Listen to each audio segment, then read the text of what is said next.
Tiene la palabra doña Inés Fernández Ordóñez.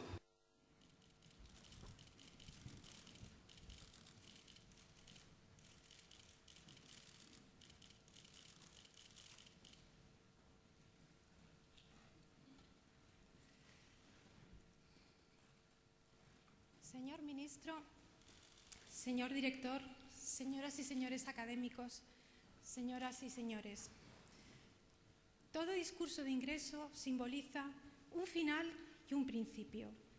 Es motivo simultáneo de tristeza y de alegría. Representa la desaparición y la renovación de aquellos individuos que encarnan con su presencia sucesiva la permanencia de la institución para la que tan generosamente habéis tenido a bien elegirme.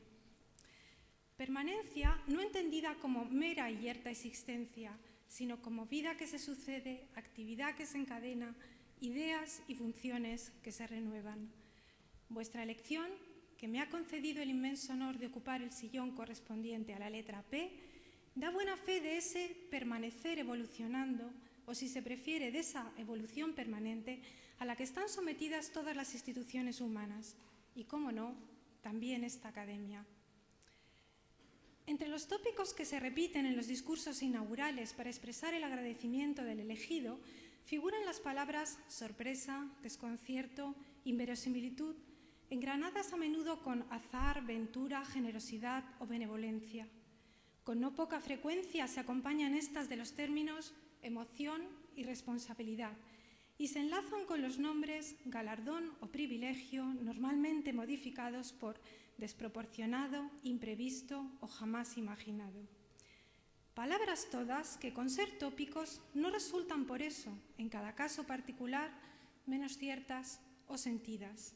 En mi caso, si cabe, aún más. Sin recurrir a la retórica, don que no poseo, simplemente os doy las gracias.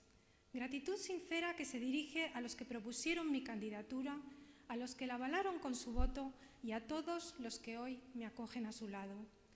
Tened la certeza de que corresponderé con plena responsabilidad y de que en la medida que mis conocimientos lo permitan, colaboraré lealmente con los proyectos de la institución, contribuyendo a su inevitable reproponerse en el tiempo. Vengo a ocupar el sillón, que no el lugar, de un poeta extraordinario, muy admirado y querido dentro y fuera de esta casa, Ángel González. Puesto que no tuve la fortuna de conocerlo personalmente, me ceñiré a lo que queda de él, sus versos, fértiles y vivos hoy, que es siempre todavía, en palabras del poeta que Ángel González estimaba más importante del siglo XX, Antonio Machado. Ángel González se dio a conocer como poeta tardíamente, a los 30 años, pero su producción, lenta pero continua, no se interrumpió hasta su muerte. Sus varias colecciones de poesía fueron progresivamente incluidas bajo el título de uno de esos conjuntos, Palabra sobre Palabra, hecho del que cabe deducir que fue ese título, con diferencia, con el que el poeta se sintió más identificado y que, como él mismo aclaró, aludía a la meticulosa operación selectiva de las palabras con que construía un poema.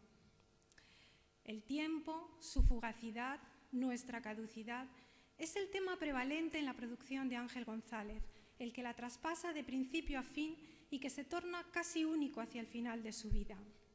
El tiempo va acompañado como motivos asociados de la añoranza de un pasado perdido y soñado y de la resistencia al olvido, de la visión crítica de la sociedad coetánea y del testimonio biográfico. El tiempo deviene así en historia y vida. Ángel González escribe a partir de la propia experiencia, desde lo cotidiano, sin renunciar a ser testigo de su tiempo, dolorosamente marcado por la guerra civil y sus consecuencias. Circunstancias que lo penetraron con una herida nunca del todo restañada y cuya llaga supura en gran parte de su obra poética. En los primeros libros es muy acusado el desaliento ante el curso de la historia, la decepción y el hastío ante la sociedad que lo rodea, voz crítica que se enmarca en un espacio urbano, la ciudad en la que habita el poeta. En ese espacio y tiempo degradados, solo el amor tiene el poder taumatúrgico de liberarlo momentáneamente de la nostalgia y de la tristeza. ya en la vejez proclama, exento, libre, en un espacio sin fronteras, este amor, ya sin mí, te amará siempre. El amor, la vivencia del amor hecha poesía, el amor como refugio y asidero, es otro de los motivos que definen y recorren toda la obra del poeta. Pero no solo. Ángel González ejerció durante algún tiempo como crítico musical. Me atrevo a pensar que en las devociones del poeta, la poesía estuvo acompañada de su hermana mitológica, la música. El amor por la música se percibe en las metáforas de raigambre musical, en los muchos poemas titulados canciones o dedicados a bailes o instrumentos. La comunión del poeta con la música suele producir, tal como en los poemas de amor, versos de tono más vitalista. Con el amor, la música fue de las pocas cosas capaces de reconciliarlo de vez en cuando con la vida. Pero lo que hace única la voz poética de Ángel González no es tanto el contenido, los temas, como su original encarnación en forma. Por un lado, el lenguaje sencillo, preciso y directo, muchas veces coloquial, siempre accesible, pero ha sido sometido a un lento y riguroso proceso de depuración que busca la adecuación entre expresión y contenido, que nada sobre y que nada falte.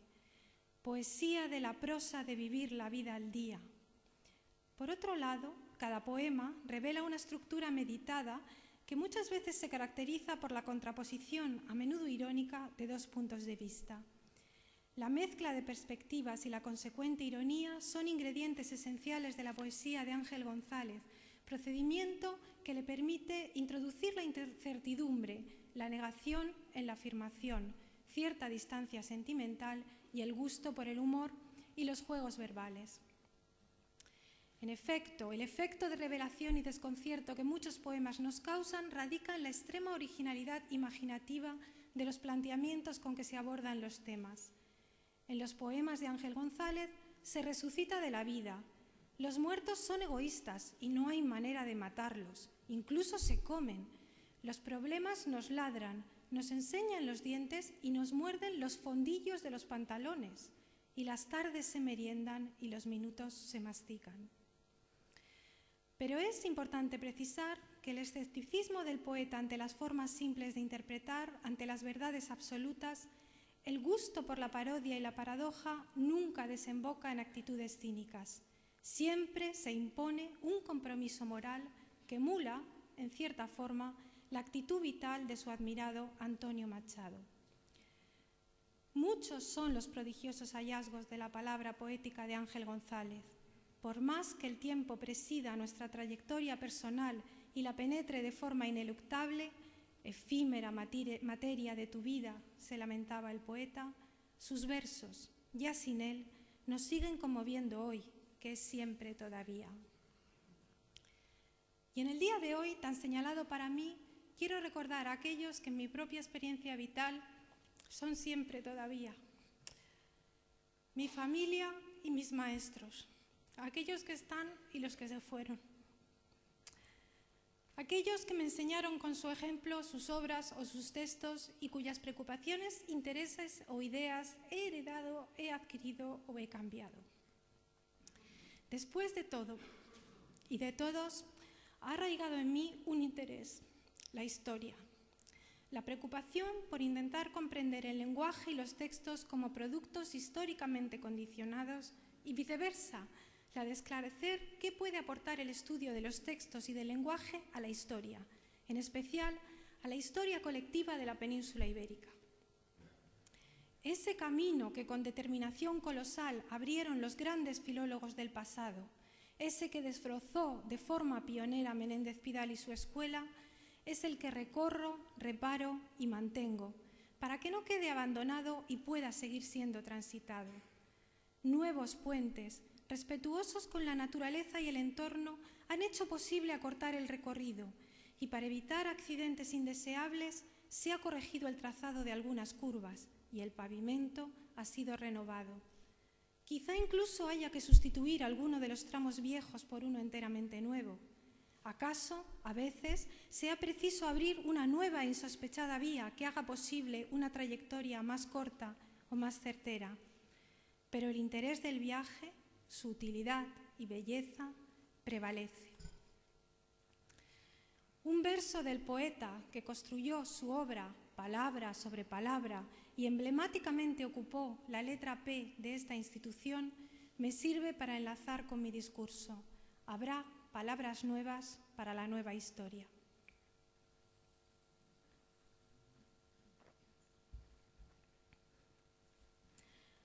Cuando hace más de un siglo Ramón Menéndez Pidal comenzó su actividad intelectual, poco o nada se había hecho por incorporar al ámbito hispánico los principios teóricos y los métodos que había desarrollado la filología europea a finales del siglo XIX.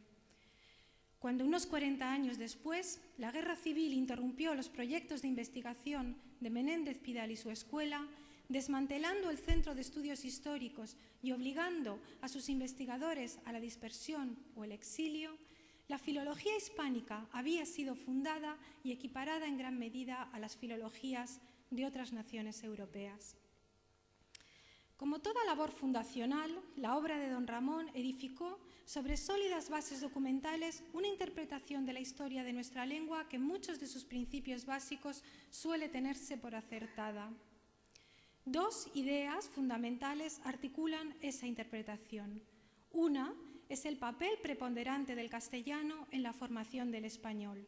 La otra, que el español también es el resultado de la evolución de los tres dialectos románicos centrales de la península ibérica, el castellano, el astur-leonés y el navarro-aragonés. Si bien las dos ideas fueron manejadas simultáneamente en muchas publicaciones, la primera, la del castellano como origen y base de nuestra lengua, fue la que recibió sin duda más atención y datos en su apoyo, mientras que la segunda, la de la base plural de nuestra lengua, más que argumentada y ejemplificada, fue sobre todo citada, mencionada, pero rara vez sustentada sobre bases empíricas. El resultado del doble tratamiento fue la prevalencia general de la primera en detrimento de la segunda. La continua reivindicación del papel hegemónico de Castilla en la Constitución del Español, que impregna toda la obra de Pidal, responde, por un lado, al deseo restaurador de la nación española propio de la generación del 98. Igual que de Ozorín o Unamuno, Menéndez Pidal atribuía a Castilla un papel dirigente entre los varios reinos hispánicos. Por otro lado, y esta creo que era la razón determinante para Menéndez Pidal, Castilla había alcanzado ese papel rector por un factor cultural, la fuerza atrayente de su literatura. En la visión de Menéndez Pidal, el castellano es la primera lengua con una literatura propia y además con una literatura que nace del pueblo, propiedad de todos y de nadie, la poesía épica. Esa literatura, a un tiempo tradicional y castellana, ejercía tan potente atracción que hizo de la lengua que la acogía la lengua literaria por excelencia. En el castellanismo lingüístico de Menéndez Pidal se oculta, sobre todo, un castellanismo literario que nace de su visión de la poesía tradicional como única manifestación genuina del alma colectiva del pueblo español.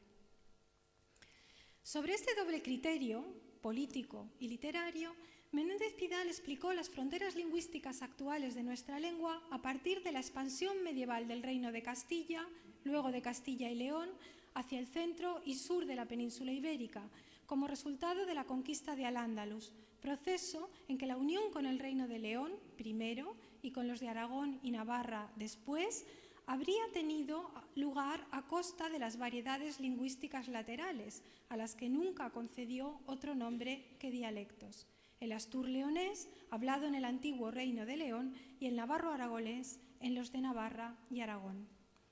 La expansión política iba acompañada de la difusión de la lengua de Castilla gracias a la atracción ejercida por su literatura. De ese modo, la literatura castellana fue arrinconando progresivamente toda otra literatura a finales de la Edad Media y la lengua fue castellanizando los territorios lingüísticos leoneses, navarros y aragoneses y absorbiendo esos dialectos. Como vestigio de ellos, únicamente quedarían en nuestra lengua muchas voces de origen leonés, leonesismos, o navarro-aragonés, aragonesismos, hoy incorporados al común acervo del español sin que pueda muchas veces dirimirse claramente su origen. Esa reconstrucción se sintetizó en una imagen que Menéndez Pidal expresó por primera vez en las palabras finales de sus Orígenes del español, la de la cuña castellana. De acuerdo con ella, el castellano se propagó desde Cantabria hacia el sur en la forma de una cuña invertida que, clavada en el norte, penetra hasta Andalucía, borra los dialectos mozárabes y en gran parte también los leoneses y aragoneses y ensancha cada vez más su acción de norte a sur para implantar la modalidad lingüística nacida en el rincón cántabro. Esta reconstrucción, generalmente aceptada y repetida hasta la saciedad, entraña ciertos problemas que Menéndez Pidal no pudo siquiera vislumbrar en la época que le tocó vivir, en parte por la insuficiencia de datos a su alcance, en parte por los métodos de investigación propios de la filología de principios de la pasada centuria, en parte por la visión de la historia de España que habían generalizado historiadores, escritores e intelectuales desde el siglo XIX y cuya vigencia general se prolonga al menos hasta la Guerra Civil. En cuanto al método, no puede soslayarse el hecho de que todos o la inmensa mayoría de los datos manejados tienen carácter fonético. Esa fundamentación de la historia de las lenguas sobre los cambios fonéticos, típica de la filología románica novecentista, debe complementarse, ya que en la historia de una lengua tanto o más deberían contar los aspectos gramaticales y léxicos. No menos problemático es el hecho de que Menéndez Pidal renunciara a contrastar de forma diferenciada el comportamiento de las varias áreas lingüísticas supuestamente castellanas con las no castellanas del siglo XII en adelante. Así, cualquier cambio lingüístico acaecido en la lengua de Castilla parecía solo tener base endógena, sin pensar que los cambios lingüísticos, igual que los cambios sociales, no tienen inconveniente en difundirse atravesando cualquier tipo de frontera, y cabría decir, más aún, las lábiles fronteras del antiguo régimen. Si en el espacio peninsular convivían y conviven diversas lenguas, parece lógico pensar que éstas puedan compartir rasgos o influirse mutuamente. Para don Ramón, sin embargo, la influencia única o fundamental fue la del castellano sobre las variedades lingüísticas laterales. Pero el obstáculo fundamental para aceptar esta reconstrucción no es solo metodológico, sino ante todo empírico.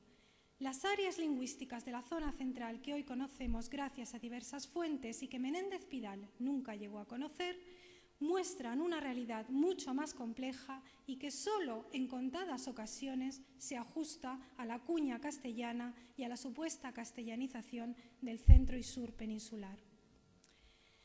Entre esas fuentes de preciosa información debemos citar los atlas lingüísticos, tanto los parciales que analizan las lenguas y variedades de diversas regiones ibéricas, como el único que abraza todas las románicas de la península ibérica y que abre el camino a la comprensión de su articulación lingüística. El Atlas Lingüístico de la Península Ibérica, o ALPI, la sigla por la que lo citamos los especialistas.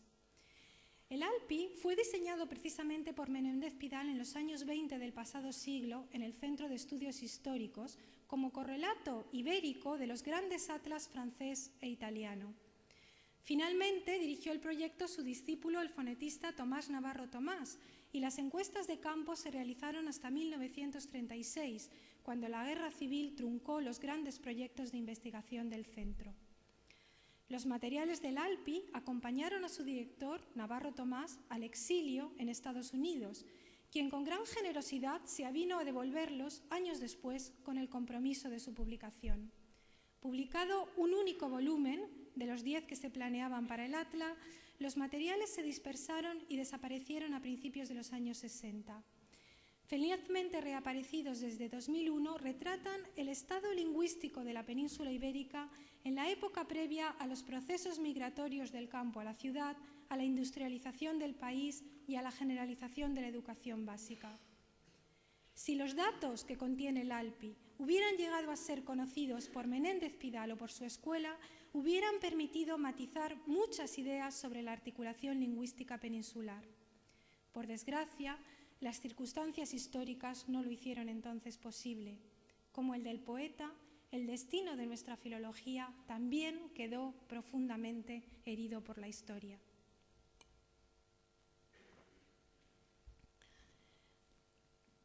Cabe preguntarse cómo puede la geografía lingüística contribuir a la reconstrucción histórica de la lengua.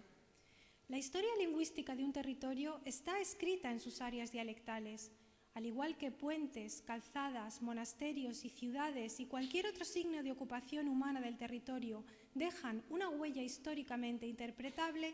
También la apropiación lingüística del territorio es susceptible de interpretación histórica, por mucho que olvidemos con frecuencia esa dimensión. No quiere ello decir que esa interpretación esté exenta de riesgos. No siempre es fácil reconocer bajo la carretera del siglo XVIII el trazado de la antigua calzada romana. Notoria es la construcción acumulativa en épocas varias y sucesivas de las grandes catedrales o de la mezquita de Córdoba. Pero también, junto a esos objetos híbridos de tiempos, hay objetos puros, como San Martín de Fromista, el acueducto de Segovia o la torre almohade de Sevilla, hitos singulares que son espejo de su tiempo. Los peligros que entraña la interpretación histórica del territorio son, en realidad, mucho mayores en otros dominios lingüísticos románicos y europeos que en el peninsular. A diferencia de otras áreas europeas, en la península ibérica podemos datar con cierta precisión los movimientos de población que han dado lugar en gran parte a la característica configuración lingüística peninsular, una configuración dispuesta de norte a sur y que tiene su origen fundamental en la conquista y posterior repoblación medieval del territorio. Pero aparte de las áreas dispuestas de norte a sur, en la península ibérica se reconocen límites lingüísticos que circulan de este a oeste, cuya gestación puede reflejar bien las diversas etapas repobladoras o bien haber tenido lugar en época posterior a la Edad Media.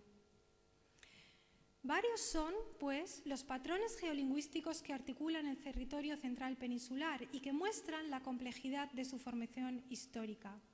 De ellos, el primero que presentaré debe ser el que es objeto de cuestionamiento, pero no por su inexistencia, sino por el carácter exclusivo que le confirió Menéndez Pidal. Puede ilustrarse con la distribución geográfica de las denominaciones de la comadreja. El mapa 1 muestra la expansión de la palabra, exclusivamente castellana, comadreja, al centro y sur peninsular en forma de cuña, a costa de las voces preferidas en gallego, portugués y leonés, derivadas de dómina, y de la empleada en navarro-aragonés, paniquesa. También es notable el relegamiento de la antigua voz latina, mustela, solo conservada en leonés y catalán. Pero este patrón de distribución geográfica no parece ser suficiente para explicar la configuración lingüística del área central, ya que convive con otras varias disposiciones en la que lo característico es la coincidencia del castellano con otras áreas lingüísticas y no precisamente el carácter exclusivo de sus opciones. Igual o más frecuente que esta coincidencia del área central es que el astur-leonés y el castellano no disientan en su origen y que los rasgos expandidos hacia el sur hayan sido compartidos por las dos variedades, acompañadas o no del gallego-portugués. En el terreno de las palabras gramaticales ofrece un ejemplo de esta distribución común castellano-leonesa la reinterpretación del significado de todavía. Todavía era en nuestra Edad Media una locución adverbial que significaba siempre, constantemente, como hoy el inglés always. Posteriormente, su valor semántico evolucionó y confluyó en parte con los valores de aún, acepción que puede documentarse ya en el siglo XV. Hoy en día, todavía y aún comparten ese significado en la lengua culta, pero en el mapa 2 se aprecia que la innovación lingüística que reinterpretó todavía era de origen castellano-leonés, pero no navarra o aragonesa, zonas donde el habla rural solo conoce aún, al igual que la lengua antigua. La distribución geográfica de otros vocablos tradicionales retrata la situación inversa. Castilla va de la mano de Navarra y Aragón, acompañada a veces por el catalán. Un caso notorio ofrece el mapa 3, que cartografía la palabra usualmente utilizada para designar el hogar, el lugar donde se enciende la lumbre. Mientras que catalán, gallego, portugués y astur-leonés conservan derivados del latino lare, como llar, castellano, navarro y aragonés optan por derivados de focu, como hogar. De los mapas anteriores podría desprenderse la idea de que la conformidad con el norte de Castilla es el factor decisivo para la generalización de una solución lingüística en el centro y en el sur de la península, y por añadidura en la lengua culta. Sin embargo, el examen atento de los atlas lingüísticos conduce a descartar esa hipótesis y revela un panorama ciertamente más complejo. Frente a la uniformidad del castellano que los mapas anteriores permiten suponer, se constata que los territorios que pertenecieron jurisdiccionalmente al antiguo Reino de Castilla poseen al menos dos importantes escisiones dialectales. Una que divide Castilla de norte a sur y que deslinda dos tipos de castellano, una de tipo occidental, con rasgos comunes con el astur-leonés, otro de tipo oriental, con rasgos comunes con el área navarra y aragonesa. Desde un punto de vista político, el Reino de Castilla comprendía las dos variedades, pero desde un punto de vista lingüístico, por lo general, no puede defenderse que esas variedades fueran exclusivas de Castilla. En ocasiones es el tipo occidental el extendido por el centro y sur de la península y en la lengua culta. Otras veces es el tipo oriental. Esa es una de las razones por las que quizá sea preferible hablar de variedades españolas y no de variedades castellanas, ya que no lo son de forma excluyente. Tanto uno como otro tipo, o los dos cuando coinciden, pueden ver interrumpida su difusión hacia el sur, bien en el Duero, bien en el Tajo, bien en los márgenes de Andalucía, de forma que las soluciones lingüísticas típicas de la lengua moderna pueden ser las centromeridionales y no precisamente las norteñas. Esta segunda escisión dialectal separa, pues, el norte del centro y sur peninsular.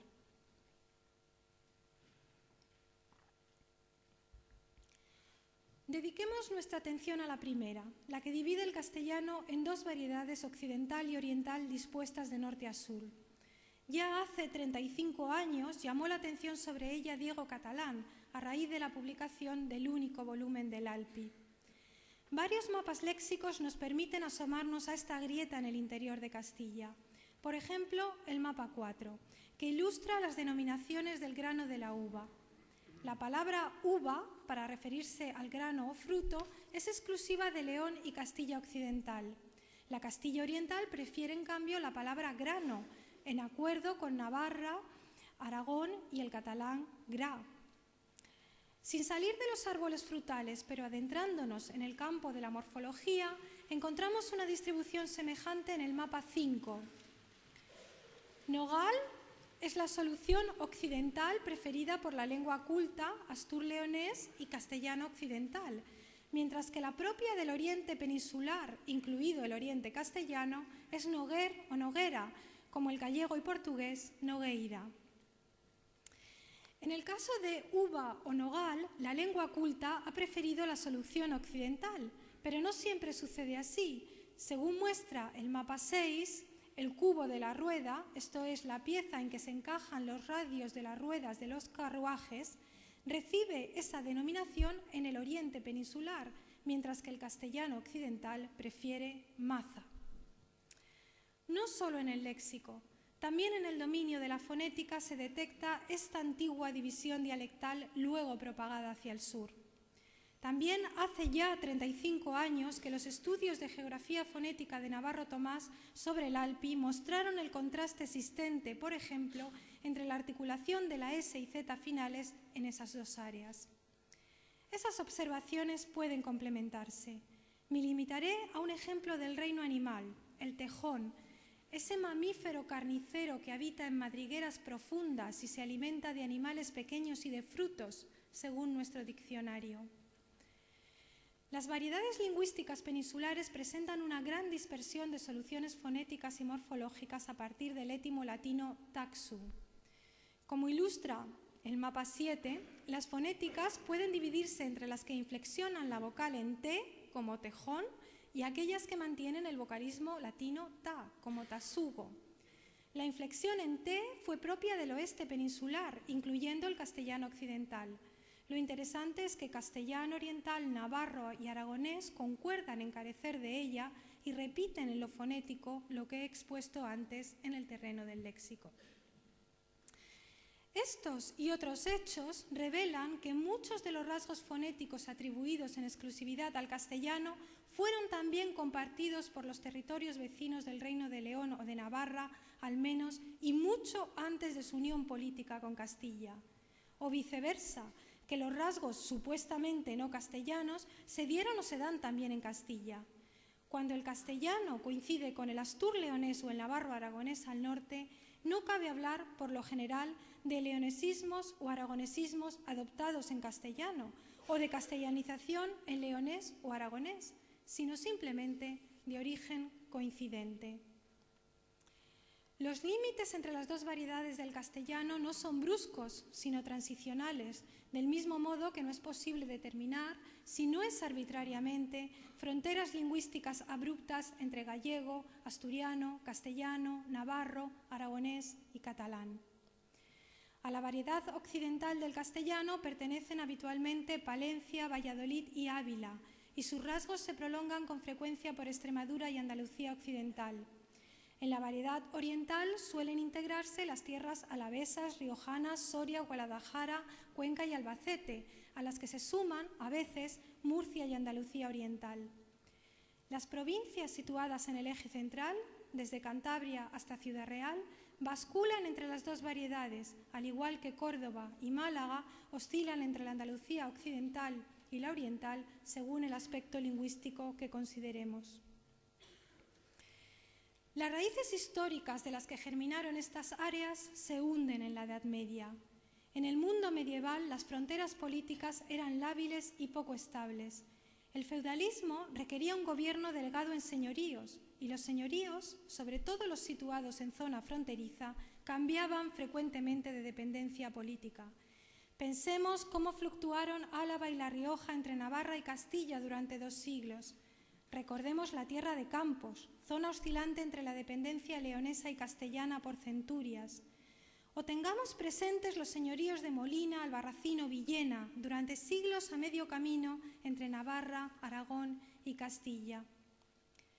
Difícilmente pueden, por ello, las fronteras políticas de los reinos medievales del siglo XIII, extendidas anacrónicamente hacia el pasado, definir los límites entre las variedades románicas centrales, leonés, castellano, navarro o aragonés. Mucho más explicativas resultan, en cambio, las instituciones responsables en cada caso de la primera apropiación humana del territorio tras la conquista y la información que emana de los datos estrictamente lingüísticos, testimonio que no debe minusvalorarse como documentación histórica.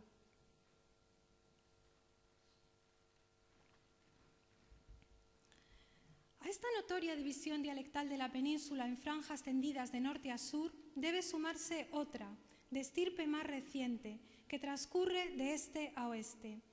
La división de la lengua peninsular en 2 grandes mitades, septentrional y meridional, es un hecho bien conocido de la fonética.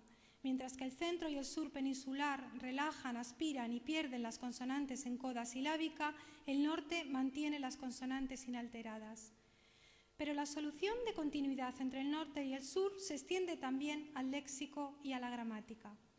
En ocasiones, al igual que en la fonética, las innovaciones lingüísticas parecen proceder del sur y el norte tiende a conservar un estado lingüístico más antiguo.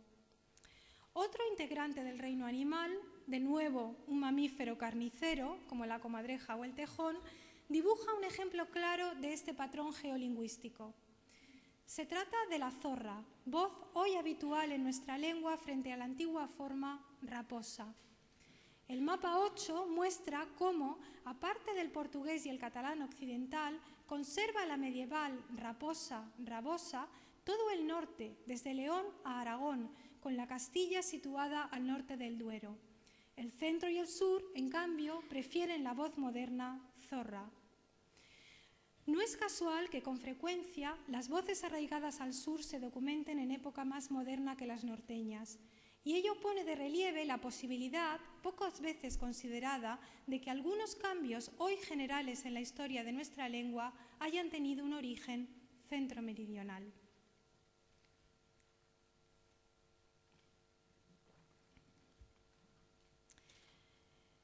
Los atlas lingüísticos, generalmente circunscritos al vocabulario rural de animales y plantas, reflejan inmovilizadas viejas fronteras lingüísticas que nos hablan del proceso histórico de constitución de nuestra lengua. En un mundo como el actual, predominantemente urbano y que vive de espaldas a esa realidad rural, muchas veces ya periclitada en sus formas de vida y técnicas de trabajo, podría pensarse que poco importan los vestigios que la distribución geográfica de esas palabras revela. Pero como dice el poeta, a veces son como luz los nombres. La coincidencia de esas áreas léxicas con fenómenos de orden gramatical, también manifestados por los atlas o advertidos en otras fuentes, hace patente que son una huella más de procesos generales de cambio lingüístico que han quedado enterrados por la uniformidad impuesta por la lengua estándar. No pocos aspectos de la historia de la gramática de nuestra lengua adquieren otra dimensión si aceptamos que en el espacio geográfico peninsular las fronteras políticas entre los reinos medievales y aún después de la Edad Media no actuaron a modo de malecones contra las aguas de las innovaciones lingüísticas. Tal como los movimientos sociales o los fenómenos culturales o literarios no suelen explicarse de forma aislada, los cambios lingüísticos no siempre tienen un ámbito estrictamente local y las varias etapas de su difusión deben enmarcarse en contextos amplios, por lo general peninsulares, no pocas veces también europeos. Difícilmente puede entenderse hoy la génesis de la épica española sin referirse a la presencia de la francesa en suelo peninsular. Con dificultad puede sostenerse hoy que Castilla se sustrajo al feudalismo. Sin negar la existencia de especificidades tanto lingüísticas como sociales o culturales, una comprensión plena de nuestra historia, también la lingüística, exige tener en cuenta al menos el testimonio contrastivo de todos los integrantes de la península ibérica.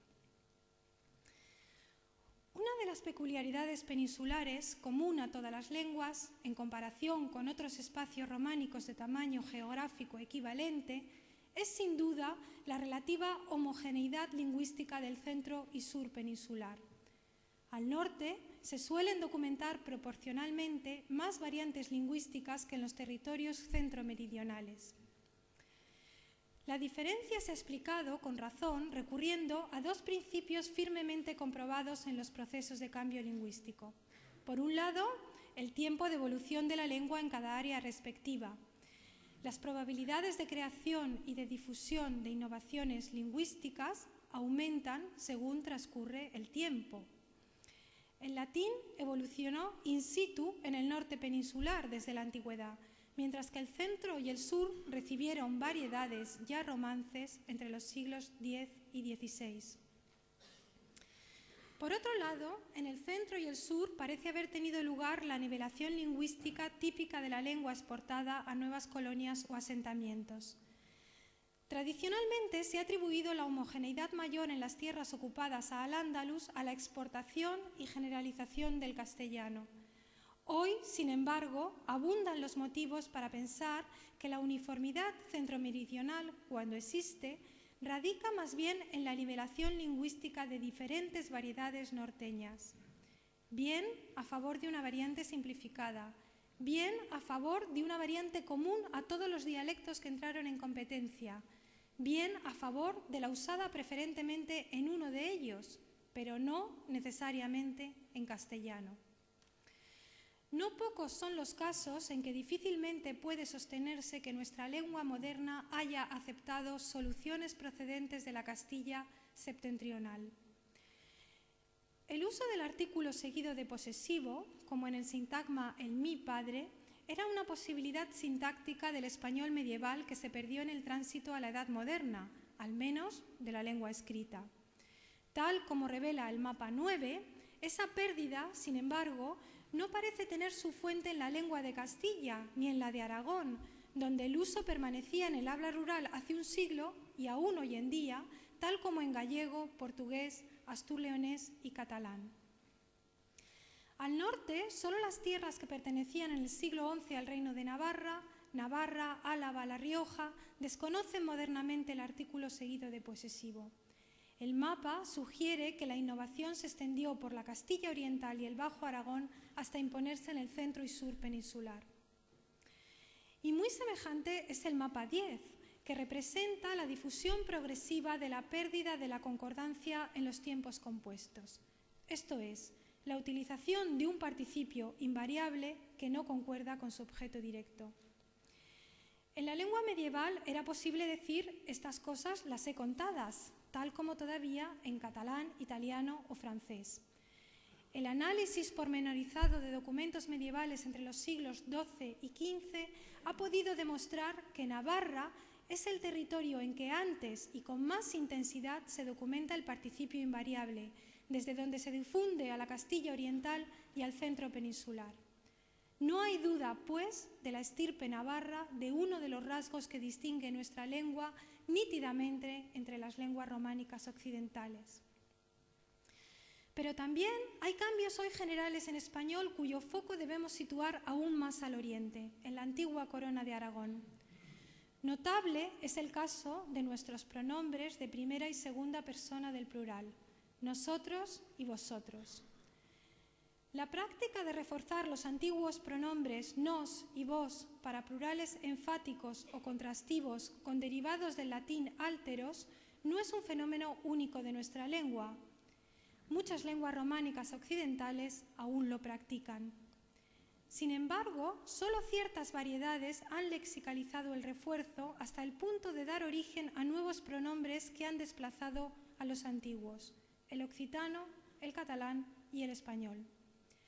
Ya en el siglo XIII y XIV, el occitano y el catalán pueden emplear las formas reforzadas sin valor enfático o contrastivo, mientras que en castellano ese nuevo uso lexicalizado no se difunde hasta el siglo XV, antes de asentarse en el siglo XVI. Sintomático de esta difusión con foco oriental es el hecho de que en el aragonés escrito a finales del siglo XIV se documenten proporcionalmente muchos más ejemplos de nosotros y vosotros que en los textos castellanos contemporáneos y que esas formas compuestas sean en aragonés ya mayoritarias frente a nos, vos. La disposición geográfica actual que se ofrece en el mapa 11 aún proporciona algunos indicios de esa difusión medieval desde Oriente hacia Occidente. Vos hoy solo se conserva en algunos puntos de Asturias, en Galicia y el norte de Portugal. Si la aparición de nosotros y vosotros en nuestra lengua no puede entenderse sin el catalán, el occitano o el aragonés, otro tanto cabe decir de los tiempos compuestos, aunque en este particular se trata de una evolución de alcance más largo. Los tiempos compuestos que hoy emplean gran parte de las lenguas europeas son una rareza desde un punto de vista universal. La tipología lingüística ha podido demostrar que los tiempos compuestos son uno más de una larga lista de rasgos lingüísticos que las lenguas europeas comparten y que están ausentes en el resto de las lenguas del mundo. Un análisis de la disposición geográfica de esas características señala como foco originario la zona de contacto entre el francés y el alemán, desde donde se difunden, en una segunda etapa, a las lenguas ítalo-romances, ibero-romances, sardo-holandés y albanés y sucesivamente al resto de lenguas europeas. Tal como revela el mapa 12 y en perfecta consonancia con esa distribución europea de ciertos datos lingüísticos, ha podido demostrarse, sobre férreas bases empíricas, que los tiempos compuestos penetraron en la península ibérica por el extremo oriental, en contacto con el dominio galorromance, y que se difundieron progresivamente a lo largo de la Edad Media desde la Corona de Aragón hacia el centro y sur peninsular. Si muchos de los rasgos lingüísticos hoy característicos de nuestra lengua fueron adquiridos en procesos compartidos con el oriente peninsular o incluso con lenguas europeas, no son escasos los aspectos en que nuestra lengua ha convergido con Occidente. Uno bastante claro es el paradigma de pronombres relativos e interrogativos. Nuestro sistema actual de relativos, que distingue quién de qué, ya reconocible en los siglos XV y XVI, nace del abandono paulativo del sistema medieval más parecido al del catalán para adoptar el que poseían el gallego portugués y el astur-leonés desde sus primeras documentaciones. Pero no acaban ahí las convergencias. La adquisición del cuantificador alguien, que hoy emplea nuestra lengua, es de nuevo una innovación de origen occidental, probablemente astur-leonesa. Alguno era la forma preferida en nuestra lengua medieval y clásica, mientras que en gallego, portugués y astur-leonés antiguos se empleaban también alguén y alguien.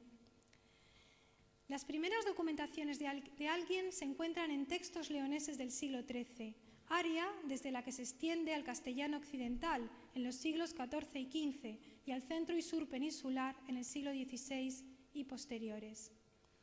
En lo concerniente al relativo quién y al cuantificador alguien, nuestra lengua ha ido, con el paso del tiempo, aceptando lo que era ya habitual en astur-leonés y gallego-portugués antiguos y abandonando el uso propio de Castilla. Más sorprendentes aún que estas evoluciones compartidas con el Oriente y Occidente son los casos en que los rasgos del castellano septentrional no han conseguido imponerse en el centro y sur de la península, pese a estar bien acreditados desde las primeras documentaciones medievales. Por ejemplo, la expresión flexiva de la diferencia entre entidades contables y no contables en pronombres y adjetivos representada en el mapa 13. Este rasgo se extiende desde Asturias y Cantabria hasta los montes de Toledo, pero no consigue conquistar La Mancha ni Andalucía. El trazado geográfico del área lingüística actual coincide, grosso modo, con la expansión territorial castellana, sí, pero solamente hasta el siglo XII. Los territorios conquistados o poblados posteriormente desconocen la expresión flexiva de esa categorización semántica. Si nos hubiéramos sentido tentados de identificar el castellano genuino con su variedad occidental, aquí manifiesta, en este punto no podría defenderse su predominio, puesto que ni el occidente leonés, ni el oriente castellano, ni el sur peninsular generalizaron este aspecto, a pesar de estar bien documentada su existencia desde principios del siglo XIII. En lo que concierne al leísmo, el castellano occidental no recabó el acuerdo del resto de variedades peninsulares.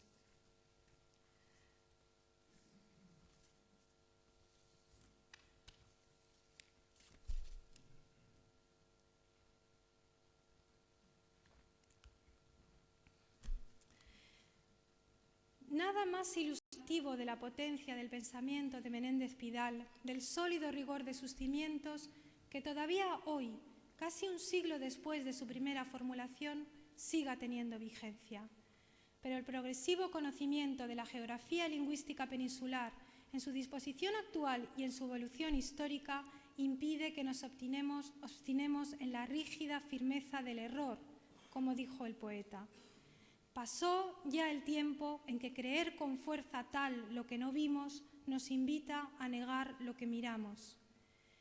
El castellanismo en que Menéndez Pidal cifró la esencia de nuestra lengua tiene su origen en razones de variado tipo, pero todas ellas responden a un mismo hecho. Don Ramón obró, documentó e interpretó como un intelectual de su tiempo, igual que hoy actuamos e interpretamos de acuerdo con el tiempo que nos ha tocado en suerte vivir. Al castellanismo ideológico de Menéndez Pidal y su énfasis en ciertos hechos lingüísticos exclusivos de esa variedad, cabe oponer un viejo punto de vista, también presente en su pensamiento, pero nunca desarrollado en plenitud.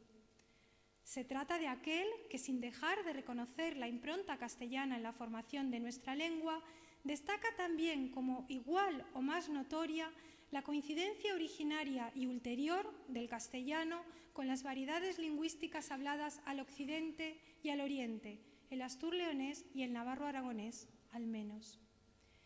Esa confluencia revela que difícilmente puede situarse en Castilla el troquel definitorio de nuestra lengua. Dependiendo del aspecto en que detengamos nuestra atención, el origen irradiador de las soluciones lingüísticas será bien occidental, como es el caso del sistema de relativos, la adopción del indefinido alguien o la pérdida de los adverbios pronominales y ende, o bien oriental, como es el caso de los tiempos compuestos, la colocación moderna de los pronombres clíticos o la generalización de nosotros, vosotros, a costa de los antiguos nos y vos. Incluso dentro del territorio central, no siempre las innovaciones lingüísticas que han triunfado en la lengua moderna han emergido de Castilla.